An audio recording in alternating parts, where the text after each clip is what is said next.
Ladies and gentlemen, welcome back to Mike King. Do you remember when Flanagan. you used to call me the HR Whisperer? Yes, but So you're there not you the go. whisperer. I'm not the Whisperer. But now the program is called Mike and Mindy! Mike and Mindy. Welcome to another version of Mike and Mindy, Mike King, Mindy Flanagan. Here she is inspiring in the HR world. Ma'am, tell them who you are and what you do. My name's Mindy Flanagan. I am the Founder and Chief Inspiration Officer, CIO, for Inspiring HR. We help small businesses, normally those with less than 50 employees, solve their employee pain. Simply put, they don't have any people management infrastructure, so we give you a dedicated HR consultant to help you solve the unexpected and build up and keep current your people management infrastructure.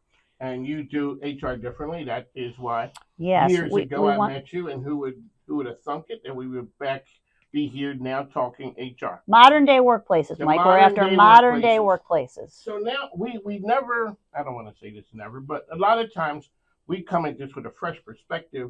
We're just talking about something that we see or heard. And then we weave it into business or life. Yes. And so you came in and, let me go back. So I saw something that I found interesting that was the birth of a child across the world. Right. Mm-hmm. In the civilized world. Mm-hmm. And then industrialized nations. Yes, that's how we should call it.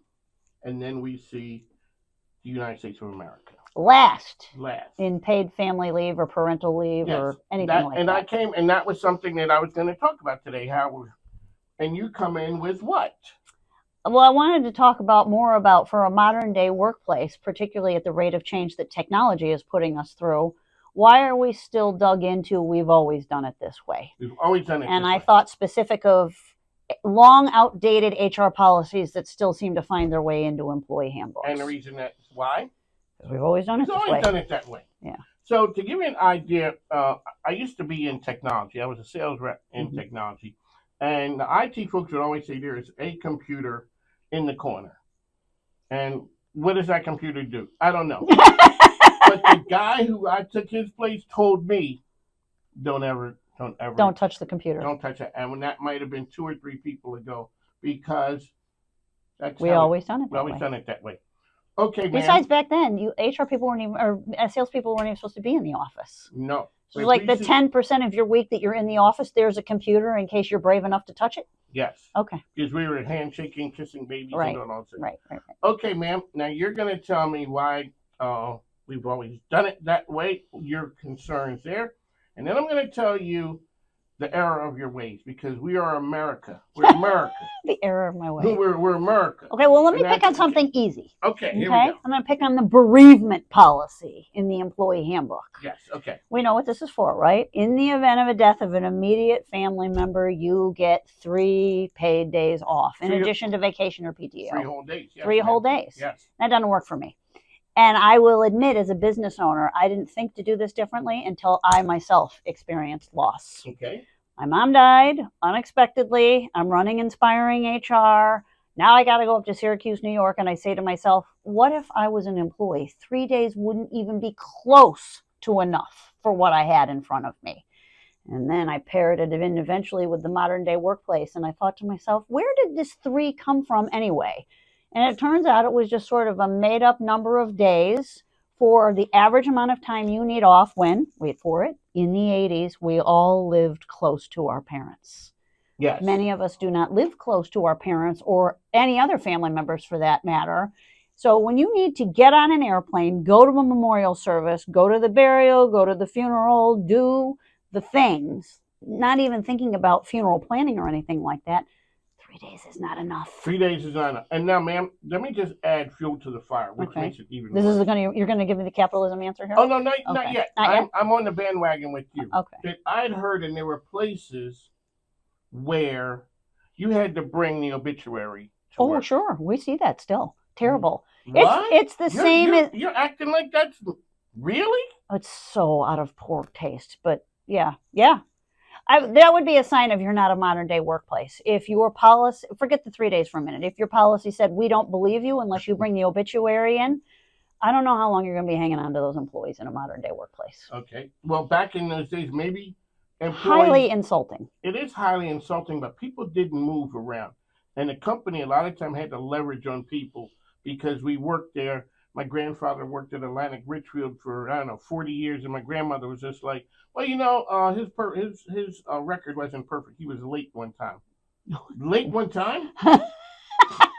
He didn't. Yeah. And so there's an idea because companies took care of people. Mm-hmm. So for us taking care of you, you have to take care of us. Right. I understand, Grandmama died, but we need you back here, Bob. Bob, there's I'm my not Bob. messing with because you got a Bob. I am married to a Bob. You're married to a Bob. Yeah. Right, Remember, Bob didn't want to go anywhere. Bob didn't want to go anywhere, but Bob, we need you to get back here in 3 days. So it's Monday. Grandmama passed away I on have Sunday. been adjacent to plenty of companies that took that position, and I can tell you that's a good way to get the person to start looking for another job, which you might not have worried about in the 80s, but you should worry about it now. Okay, yeah. ma'am. Yep. So now? So that's bereavement. You wanted to talk paid family leave. Why don't we have paid family leave? Okay, why isn't an offering? I don't have an answer to this. Keep coming with the human side of business. So the human side of business is, idealistically, I just look myself in the mirror as a small business owner and I say, I realize people need to work in order to generate revenue. People need to work to cover customer demand. People need to work to hit our sales targets, which plays into our revenue goals, which is a basis for how everybody pays. I get all of that. I manage the P&L. Yes. There's still a human element to all of this. I'll use our own example. We're just 10 employees, not subject to family and medical leave whatsoever. I wish I would have had the company in a financial position to pay one of our team members when she went out on maternity leave for the 8 weeks she wanted to be out.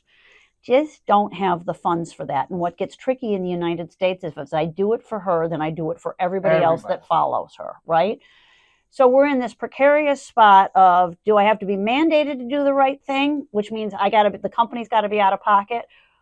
Is it important enough to me that I'm going to support legislation at the federal or state level so that there's a payroll tax that goes into a fund that allows people to claim this? Because that's what goes on in the other industrialized nations. Yes. Companies are not writing a check for full salary to people who are out on leave, as far as I understand it. The people that go out on leave take advantage of, socialization.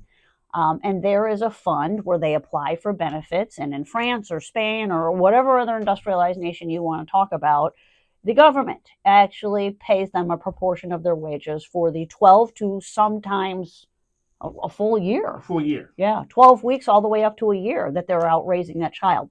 Now, those societies have believed that they are better off in the long run as a country and as a society by having a parent, or if not both of them, at home during the key formative year of age 0 to 1. And then you can go back to work and decide what you want to do. I don't know how the United States gets here, because in a way, states' rights, as much as I believe in them, they have also caused 50 different countries in some ways to choose how they want to operate. So I don't know how this gets solved, but it makes me sad that we don't have paid parental leave. Because? I think we're falling behind in terms of an industrial. I think we're falling behind. But on the flip side, America's still the place to be. We make the money. And we create technology. I'm worried about as workplaces modernize and the United States as a whole, the companies don't come along for the ride. We are going to start losing talent to other countries, particularly as workforce preferences change and employees decide, I can't afford to retire in America because my health care is terrible. I'm going to go to Denmark 5 years before I retire because they'll take care of me when I retire because the United States healthcare system can't. Okay. I mean, there's consequences for all this stuff. That is playing a long game. That's playing a long game. And you play the long game, man. Okay. Does it have to be that hard, though? Why can't we do the right thing? Because we've always done it that way. No, I don't buy that. I just don't buy that. That is the problem. Yeah, so now I just don't buy this. Ma'am, here's the flip side. Okay. Less than 50 employees, you don't have to comply with family and medical leave. You don't have to put FMLA in your employee handbook. But a modern day workplace with less than 50 employees would put an FMLA-like policy in their handbook. It's called the leaves of absence policy, and it says that if you or your family member experience some sort of medical thing that dictates the need for you to be out of work, we're going to hold your job for you for up to 12 weeks while you figure out that leave period of time for yourself or a direct family member. Mm-hmm. So It's a strain on some businesses. It You is have a very strain. few employees. Somebody goes out for 12 weeks. Everybody else has to cover for them. But got the right culture where everybody cares for one another and everybody's rowing in the same direction. If you're a 12-person company and one employee has to be out for 12 weeks, you got the right culture. The other 11 employees have got this. Okay. Can I go now? You can go now. There, I'm off my soapbox. I am going to be the contrarian. Go ahead. Contrarian away. Okay. It is a reason that people in other places wake up and say, I'm going to go to America. Yes. Because America, when you can make it here, you can start from the bottom and make it. That's the American dream. Well, what you hear today is you go to America to make the money, and you go to other countries to spend the money. That's true. So the idea of it is that America is the place to come to. People dream of coming here to live and and to make it from a financial standpoint, from a business side. Americans wake up to go to those other places to go on vacation. Yes, one of the reasons that we get to that point, ma'am, and I know you guys are hugging, coddling these employees, that we got to be here to work. There is work to be done. There is work to be done, and we cannot give you time off to go do those other things because this is America. And what we're going to do is we have to toe the line and do all the things because that's the way we've always done it. And I understand we want to give family leave. We understand it's important. We want to make sure that you can have time off for bereavement. But the country was built on go, go, go. And we built ourselves up to be what we consider the leader of the world because we're the biggest economy. We got the biggest army, the military. We dwarf everyone else. But the problem with that is when you have a company and everyone now is on the military side because of what just happened recently, when a person goes, a reservist or National Guard person goes on active duty, their job has to be there for them. Military leave, yes. When they get back. Absolutely. Military leave should be in every employee handbook. The problem is, it is hard to deal with. When you see the shenanigans it has to go on to hold that position there, and then the person has been gone a year or 2 years, they come back. They are not where they would have been 2 years had they stayed there. True. They're 2 years behind, and we've had to find a place and for think about them. During the Iraq War after 9/11, technology wasn't moving as fast as it is now. Yes. Think about they're now 2 years behind. That 2 years might be 5 years now with the way the scope of work changes and changing So technology. what have we done in the workplace? Now we're starting to see that people have other ideas of where they could go to live with a quality of life and how you can make it. You can live other places with remote working technology that we don't have to live here. So I'm joking to say that we're America and we've always set the standard, but we're slipping and there's other options that people have. And how are we going to hold on to citizens? How are you going to hold on to employees if you're going on the way? That's how we always did it. Well, particularly when we've talked a lot about the younger generations, it's not about the almighty dollar. No. Throwing an extra $30,000 a year at them and then wanting them to work 80 hours a week is not a winning recipe for a lot of talent right now. They want a reasonable salary at market, but they also really don't want to work that much overtime and a lot of them are getting squeezed. They got young kids at home and aging parents. It's not even that they don't want to work 60 or 70 hours a week. They can't. There's too many outside life demands on them. I always joke to people and say the world is a lot smaller than it used to be. Back in my day, I got a few miles on me. If a person went on vacation, maybe they went to Florida and they got really exotic. Maybe they went to Key West. Ooh. Or maybe they went to Hawaii. That was the big time. That was you. And back in my day, if somebody went to Hawaii, you did something. Yeah. Alrighty. So how long have you been in business? Since 2007. And it started out as you. Just me. Okay. The first employee that you hired, where were they located? In Richmond with me. Okay. So you're okay. You're good. I'm good. Okay. You're in Richmond. Myself and Jennifer Archer. That was just the two of us as of 2011. Did you have an office or you worked remote? No, I was always going to be You're always remote. going to be remote. Okay. Because before Inspiring HR, I actually did remote successfully before we had Wi-Fi. There you go. So that was my frame of mind. Darlington Curtis is from People's Advantage Federal Credit Union. She is in the HR business, Darlington. And Thank you for asking. HR done differently. For small businesses. For small businesses. Less than 50 employees. Darlington Curtis is a business banker. Aha, very nice to meet you. So, alrighty, so here we are with 2 employees. You're always going to be remote. Always. So work works. You did not worry about when I needed to hire talent and they were not here. So that wasn't concern. Nope. A lot of people had that concern. I just had no idea what state would be next that we would hire in. But I knew there were a few states I would not hire in because I knew there were dynamics with certain states. But for the most part, let's just say I had 40 other states available to me to hire in when we were ready to bring on our next person. So, but yours is not typical in the marketplace. So typically, not in 2007. I start a business. It is local. If it may be something, if I'm in Richmond and a person is in Southwest Virginia or a person is in Maryland, that could be stretching it. Yeah, because back in those days. True, but for our clients, out of the gate, it did not matter. It didn't matter. We leveraged technology early. It was cheaper for our clients to utilize us remote. We charged a premium to be on site. But then, fast forward years later where technology got better and then COVID came and everyone worked remote. We didn't have any issue. We were already working remote. So, there's been this hyper focus on distributed teams and leveraging technology, and remote work works. Now we're correcting a little bit where maybe remote work doesn't work for everybody. But my frame of mind was we were always going to be remote. But in fairness, I was ready for it. I was already married, had a kid, figured out all the bad office habits that I was trying to avoid, and I already knew I could be productive in a home remote office.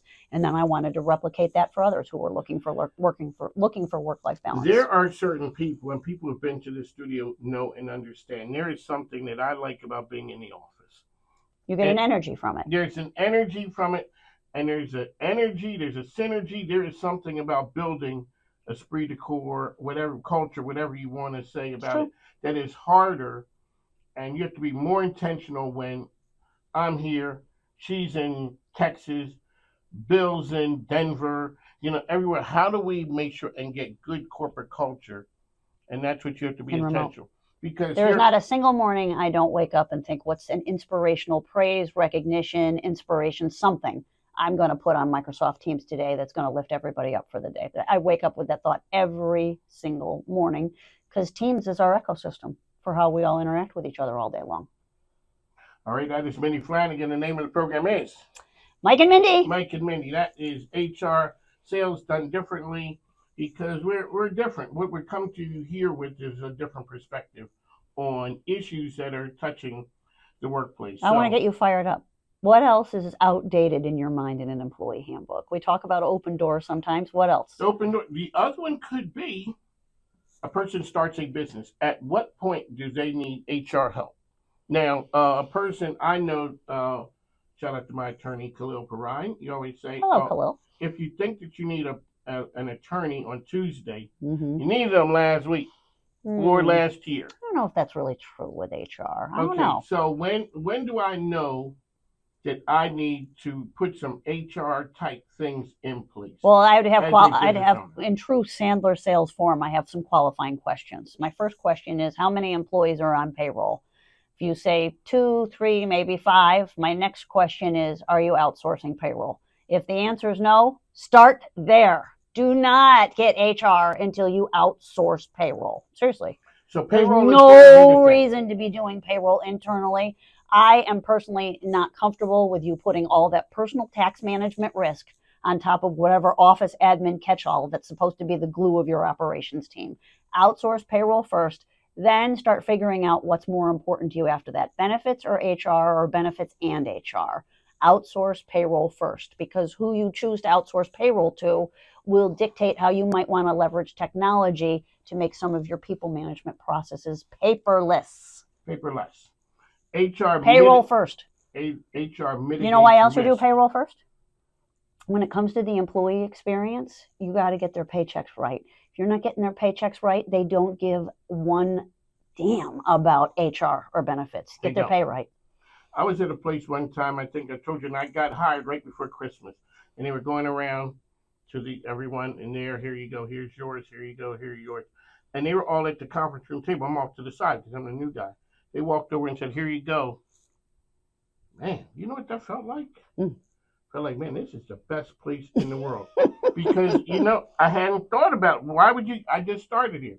Okay, so Mike. Wait a minute, what was that thing they were handing out? A bonus check? Yes. Yeah, that's nice. I was like, ooh, Lordy, I love this place already. All right, so Mike is here, Mindy's here. We got to go, but I want to touch on one thing because I want to get Mindy fired up for next week. Oh, no. All right, here we go. I'm ready. ready. The reason I want to get you fired up is that... and I will be here, not going away for the holiday. I will be here.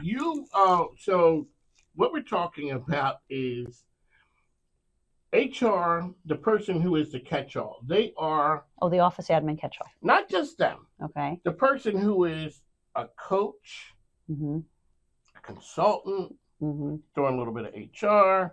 You are a generalist. Generalist, yeah. And you look at but that. But with a defined lane. You're wondering, how can they be all things to all people? Now, your deal is that, okay, people know I'm not the person that come to with... For time management? No. I'm just kidding. No, I am not that person. I've given Uncle Sam all the time management that I had, and I left it there. Let's just say you don't love it. I don't love it. So now, if I can get you to the right person, I can delegate and get you and make the connection. So if I say, come to me because I am the leadership, I am the consultant, I am all those things, I am not the expert in those. I don't come to you for HR. Oh, and I also come to Mindy for payroll. Oh, and also come to Mindy for coaching. Your thing is you have to be. And if you're not that person, you are the person who makes a connection over, I know a bunch of experts. I'm just a person who comes to you. Well, it's not only that I know a bunch of experts. I'm going to recommend 2 that I think suit your needs and your style, so you're not wasting your time doing your own search on who to work with to do this thing, right? So really, for you, just like me, it comes down to, if it's outside of our lane as HR basics for small businesses that we believe are the foundational part of your people management, if there's something HR adjacent to that we don't do, I promise you we have a relationship with someone we trust that will take great care of you. There you go, Mindy Flanagan. One last time, ma'am, how can people find you out there? InspiringHR.com. You can fill out our Contact Us form or schedule an introductory call on our HR services page. You can follow me or connect with me on LinkedIn, follow our company page, or if you want to go old school, 804-715-1920. When Mike, Mindy Flanagan, the name of the program is? Mike and Mindy. There you go, folks. We got to go. Take care. Bye.